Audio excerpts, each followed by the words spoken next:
नमस्कार, विशेषमध्ये आपल्या सगळ्यांचं स्वागत। मी प्रसाद काथे। राज्यात बहुमतातलं सरकार सत्तेत आलंय आणि त्यांची सत्ता तसं पाहिलं तर स्थापनही झाली आहे, पण वर्तुळ मात्र अद्याप पूर्ण झालेलं नाही। राज्यात सत्ता स्थापनेचा प्रवास म्हणावा तितका सुरळीत झालेला नाहीये। महायुतीच्या सरकारनं नुकतेच 39 मंत्री आपल्या मंत्रिमंडळामध्ये समाविष्ट केले, त्यांना शपथ दिली। या पद्धतीने कामकाज झालेलं असलं तरीही अद्याप मंत्र्यांना खातीच मिळालेली नाहीयेत। हे बिनखात्याचे मंत्री सभागृहात हजर आहेत, प्रश्नांना उत्तर सुद्धा देत आहेत। मंत्र्यांचा खात्यांसाठीचा आणि त्यात सुद्धा चांगल्या खात्यांसाठीचा संघर्ष सुरू आहे। एका बाजूला हा मंत्र्यांमधला संघर्ष आहे, तर दुसऱ्या बाजूला महायुतीतल्या तीनही राजकीय पक्षांमधला संघर्ष अद्याप कायम आहे। आणि हेच अधोरेखित झालंय ते मंत्रिमंडळाचा विस्तार आणि विस्तारानंतर लांबलेल्या खाते वाटपामुळे। पडद्यामागे काय राजकारण घडतंय याची चर्चा आजच्या विशेषमध्ये।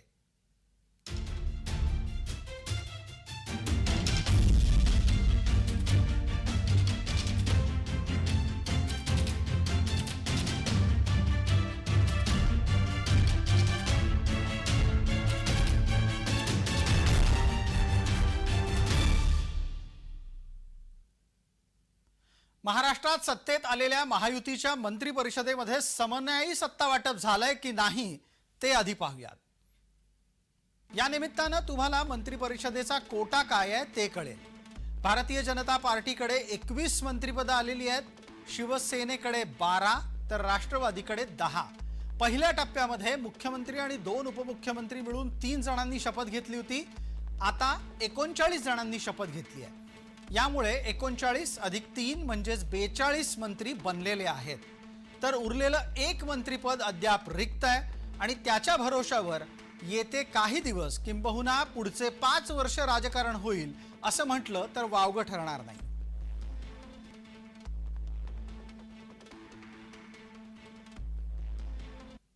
महायुतीमधला स्वतःमधला समन्वय टिकवणं हा एक भाग आहे आणि तो समन्वय टिकत असताना जसं आता कुठल्याही म्हणजे सत्ता संघर्षामध्ये हा एक भाग सर्वात महत्त्वाचा असतो की प्रत्येक नेत्याला सत्ता हवी असते, त्याच्यामुळे त्यांचा अंतर्गत कुठेही खटके उडू नये।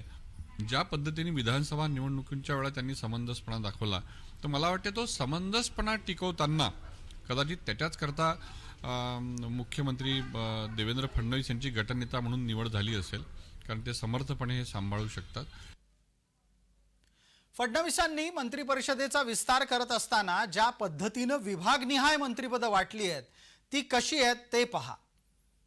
या मंत्री परिषदेमध्ये कोकणाला 8 जागा मिळाल्या आहेत, मराठवाड्याला 6 मिळाल्या आहेत, मुंबईला अवघ्या 2, उत्तर महाराष्ट्राला 8 आणि विदर्भाला 8, तर पश्चिम महाराष्ट्राला नेहमीप्रमाणे सर्वाधिक 10 जागा आहेत। हे मंत्रिमंडळ पश्चिम महाराष्ट्राला झुकतं माप देताना दिसतंय।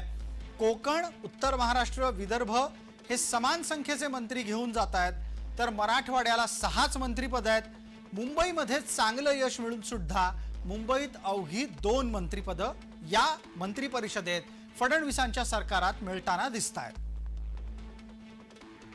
दुसऱ्या बाजूला महायुतीच्या मंत्री परिषदेमध्ये सर्वात तरुण आणि सर्वात ज्येष्ठ मंत्री कोण असा प्रश्न उपस्थित झाला, तर त्याचा तपशील आपल्या समोर आहे। अदिती तटकरे अवघ्या 36 वर्षाच्या आहेत, त्या सर्वात तरुण मंत्री आहेत। तर दुसऱ्या बाजूला सर्वाधिक वय 74 वर्षाचे गणेश नाईक यांचं नोंदवलं गेलंय। हे दोन्हीही कॅबिनेटचे मंत्री आहेत आणि हे दोन्ही कॅबिनेट मंत्री सर्वात कमी वय आणि सर्वाधिक वय या नात्यानं चर्चेत आहेत। महायुतीच्या सरकारला आता पाहिलं तर राज्यातील जनतेने मोठ्या प्रमाणात बहुमत दिलेलं आहे, त्यामुळं जी राज्य सरकारवर जबाबदारी येते की एवढ्या मोठ्या बहुमतानंतर लोकांच्या आशा, अपेक्षा, आकांक्षा पूर्ण करणं हे पूर्ण पहिलं त्यांचं लक्ष असेल आणि ते ध्येय असायला पाहिजे। त्यासाठी मला वाटतं की मागच्या काळात जे राज्य सरकार मागच्या 5 वर्षात ज्या गोष्टी घडल्या त्या टाळून एक प्रतिमा सरकारला बनावं लागेल। दुसरं असं की आर्थिक बाबीवर शिस्त आणावी लागेल। एका बाजूला मंत्री परिषद मिळवण्याच्या साठी संघर्ष सुरू आहे, दरम्यान दुसऱ्या बाजूला याच दरम्यान आणि अर्थातच विधिमंडळामध्ये काही हलके फुलके क्षणही पाहायला मिळाले. प्रताप सरनाईक आणि जितेंद्र आव्हाड हे एकेकाळचे मित्र आणि आत्ताचे प्रतिस्पर्धी. नव्या रचनेमध्ये सरनाईक मंत्री झाले आहेत तर आव्हाड विरोधी बाकांवर आहेत. दोघेही नागपुरात आमने सामने आले तेव्हा काय झालं ते पाहूया. काय नेमक्या शुभेच्छा द्याल मंत्री महोदयांना? काय म्हणजे शब्द कमी पडतात ना शुभेच्छा देण्यासाठी, त्याच्यामुळे असं काय म्हणजे काय याआधी तुम्ही खुश होतात की शेजारचे आमचे मुख्यमंत्री आहेत, आता शेजारचे मंत्री सुद्धा झाले. नाही, तुमची माहिती करता सांगतो. जितेंद्र आव्हाड आणि माझं राजकीय करिअर सुरुवात झालं. आम्ही विद्यार्थी संघटनेच्या माध्यमातून नंतर युथ काँग्रेसमध्ये गेलो. युथ काँग्रेसचा प्रवास करता करता आमचा 35 वर्षाचा दोघांचा प्रवास आहे. आणि या 35 वर्षाच्या प्रवासामध्ये एकच आहे की यश माझ्यापेक्षा आधी याला जास्त प्राप्त झालं, कारण ह्याला आधी कॅबिनेट मंत्रीपद मिळालं, मला नंतर मिळालं. त्यामुळे यश हे फिरत असतं. काल त्याच्याकडे होतं, आज माझ्याकडे, उद्या कदाचित त्याच्याकडे जाईल. कारण हा कोणी कालचक्राचा प्रवास कोणी थांबवू शकत नाही. परंतु ज्यावेळेस ह्याला मंत्रीपद मिळालं त्यावेळेस मी एवढा खुश होतो. आज मला मिळालं म्हणून हा खुश आहे. पण कुठलं खातं असावं असं वाटतं ह्यांच्याकडे? मी बोलून कशाला घाण करू? नक्कीच एकंदरीत पाहायचं झालं तर प्रताप सरनाईक आणि जितेंद्र आव्हाड हे 35 वर्षांपासूनचे मित्र आहेत. आणि कॅबिनेट मंत्रिपदाची शपथ घेतल्यानंतर जितेंद्र आव्हाड यांनी पहिल्यांदाच प्रताप सरनाईक यांना शुभेच्छा दिलेल्या आहेत. व्हिडिओ जर्नलिस्ट नित्यानंद नाईकसह कुणाल भोईटे, जय महाराष्ट्र न्यूज, नागपूर. आमचे प्रतिनिधी कुणाल भोईटे यांनी जेव्हा आव्हाडांना विचारलं की सरनाईकांना कोणतं खातं मिळालं पाहिजे तेव्हा दिलेलं उत्तर महत्त्वाचं आहे. कारण झालेला प्रत्येक मंत्री हा अधिकाधिक महत्त्वाचं आणि सर्वाधिक गरजेचं खातंच मिळवण्याच्यासाठी प्रयत्नशील आहे. फडणवीस सरकारच्या मंत्रिमंडळाचा विस्तार झाला असला तरी मंत्री अजूनही खात्याची वाट पाहत आहेत. कारणं काय आहेत तेही पाहूयात. कारणं अशी आहेत की भारतीय जनता पार्टी, शिवसेना आणि राष्ट्रवादी हे तीनही पक्ष आपापसात सुद्धा काही खात्यांच्यासाठी संघर्ष करतात.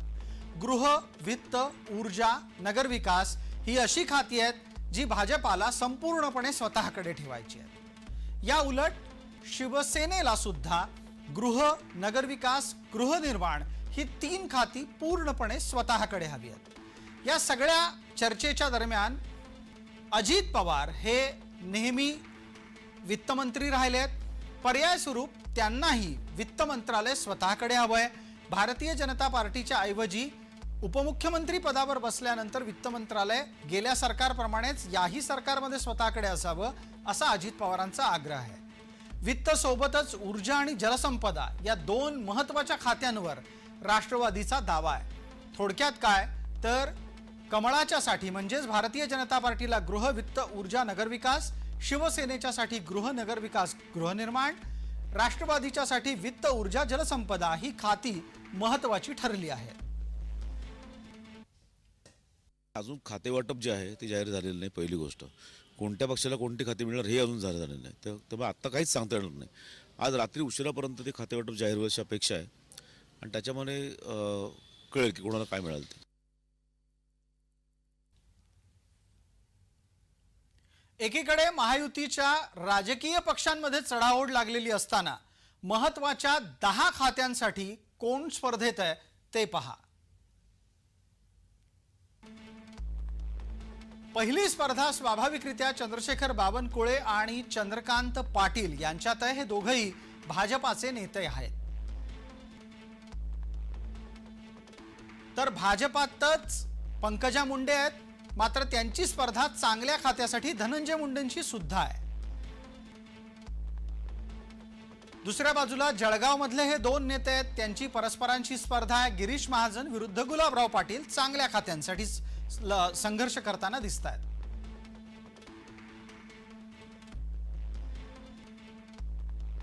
मंगलप्रभात लोढा आणि आशिष शेलार दोघं मुंबईतले मंत्री आहेत, कॅबिनेट पदावर आहेत आणि त्यांना सुद्धा महत्त्वाचं खातं अपेक्षित आहे. भरत गोगावले आणि संजय शिरसाट हे शिवसेनेचे 2 मंत्री आहेत. पहिल्यांदाच मंत्री झालेले आहेत आणि त्यांना सुद्धा मंत्रिपदामध्ये आपल्याला उत्तम खातं मिळावं अशी आशा आहे. शंभूराज देसाई यापूर्वी मंत्री राहिले आहेत. शिवेंद्रराजे भोसले प्रथमच मंत्री झाले आहेत. दोघंही साताऱ्यातले आहेत, सुभेदार घराण्यातले आहेत. त्यांनाही चांगली खाती हवी आहेत. नरहरी झिरवाळ आणि अशोक उईके हे दोघं मागास समाजातले आहेत आणि या दोघांना आपल्याला उत्तम खातं मिळेल अशी अपेक्षा आहे. गणेश नाईक आणि राधाकृष्ण विखे ही मातब्बर राजकारणी आहेत. यापूर्वी विविध राजकीय पक्षांमध्ये होते. काँग्रेस, राष्ट्रवादी असा यांचा प्रवास वेगवेगळ्या टप्प्यावर पाहिला आहे.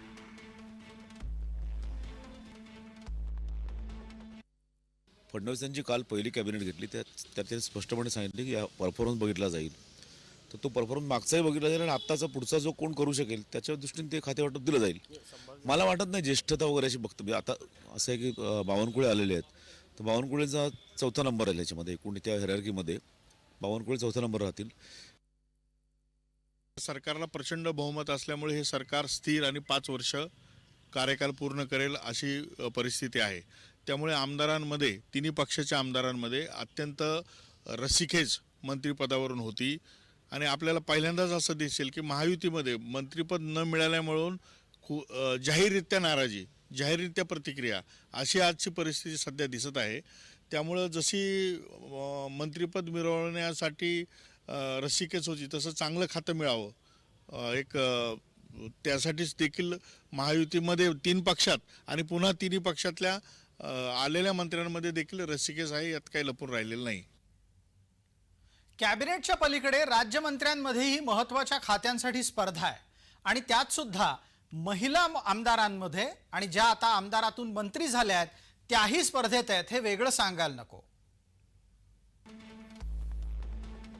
माधुरी मिसाळ पहिल्यांदाच मंत्रिपदी आल्या आहेत. मेघना बोर्डीकरही तशाच आणि या दोघींमध्ये चांगल्या खात्यासाठी स्पर्धा आहे. योगेश कदम पहिल्यांदाच मंत्री झाले आहेत. वडील एकेकाळी मंत्री राहिलेले होते. इंद्रनील नाईक यांनाही मंत्रिपदाचा लाभ मिळाला आहे. त्यामुळे स्वाभाविक ही 2 मंडळी चांगल्या खात्यासाठी संघर्ष करतील अशी अपेक्षा आहे. मुळात कुठल्या पक्षाला कुठली खाती हेच अजून ठरलेलं नाही त्यांचं, किंवा जाहीर झालेलं नाही. ठरलेलं आहे पण जाहीर झालेलं नाही निदान. तर ते आत्ता याच्यावर चर्चा करणं हेच मुळात असताना ठरलं असं मला वाटतं याच्यामध्ये. आता काही सांगता येत नाही याच्यामध्ये काय करता येईल. ग्रामविकास खातं आहे, सार्वजनिक आरोग्य खातं आहे, जे पब्लिक रिलेटेड आणि मोठी खाती आहेत. त्याबाबत देखील स्पर्धा असेल. सोबतच या मंत्रिमंडळामध्ये 5 महिला आमदारांचा समावेश झालेला आहे. त्यामुळे एक लाडकी बहीण पाता, महिला व बाल विकास खातं आहे. अशा खात्यांसाठी त्या महिला आमदारांमध्ये देखील स्पर्धा राहील असं वाटतं. विशेषच्या या भागामध्ये तूर्तास इतकंच. आपण पाहत रहा फक्त जय महाराष्ट्र.